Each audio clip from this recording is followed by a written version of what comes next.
I refuse to give my hard-earned money to my spoiled sister, so she steals it to buy herself an iPhone 15. My parents defend her, so I pull off one last crazy act before leaving our home for good. My parents have always treated my sister and me very differently. As far back as I can remember, in every dispute, they've always sided with her. When we were 8, she destroyed the urn containing my grandmother's ashes, something very precious to my mother. Knowing she'd be in trouble, she blamed me. I tried to tell my parents it wasn't me, that I wasn't even in the room when it happened, but they didn't listen. I was grounded all weekend, while my sister was rewarded with her favorite food for supposedly telling the truth. They wouldn't even celebrate my birthday because they were too busy working. But they always did for my sister. She got every present she asked for, no matter how ludicrous her requests. Meanwhile, whenever I wanted new clothes, I had to beg for weeks, even months.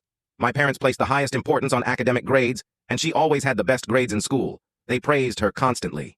I really tried to perform just as well, working hard, but I never could. They would always tell me things like, if you learned a bit more from your sister, you wouldn't be such a disappointment to us. My sister always took advantage of the favoritism. When I was watching TV, she'd take the remote and also take my toys, but she never let me use hers. Sometimes she went too far.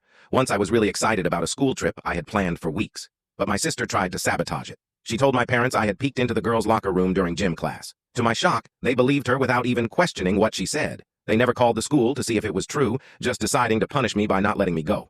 I realized my parents would never take my side. I started spending time at a friend's place to avoid listening to my sister all day. I also got a job so I could afford my own thing. Since I had no allowance, I was very careful with my money, because I planned to leave this house at 18 and never come back. For my 16th birthday, my parents bought her a brand new car, and she blatantly flaunted it in front of me. Whenever I needed to go somewhere, she asked if I wanted a ride, then say, "Sorry, I can't waste my gas on someone as useless as you."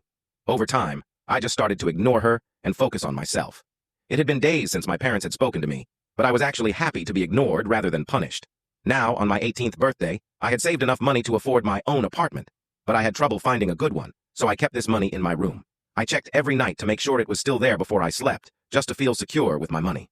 Once I made a mistake by talking on the phone when my sister was home, and she must have overheard. She heard me talking about the apartment and my savings. She barged into my room and said she wanted to buy a new phone. Then she asked if I could share some of my money with her.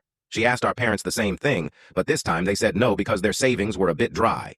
I couldn't believe she was asking me for money that I had earned myself. I categorically told her that the money was for me, and that if she wanted some, she should get a job on her own. She refused. She became furious, yelling at me for suggesting she get a job. Then she stormed off, and I thought she had learned her lesson. However, when I came home the next day, I saw my sister with the latest iPhone 15. They praised her for being so independent. Immediately, I went to my room and saw everything on the floor all messed up.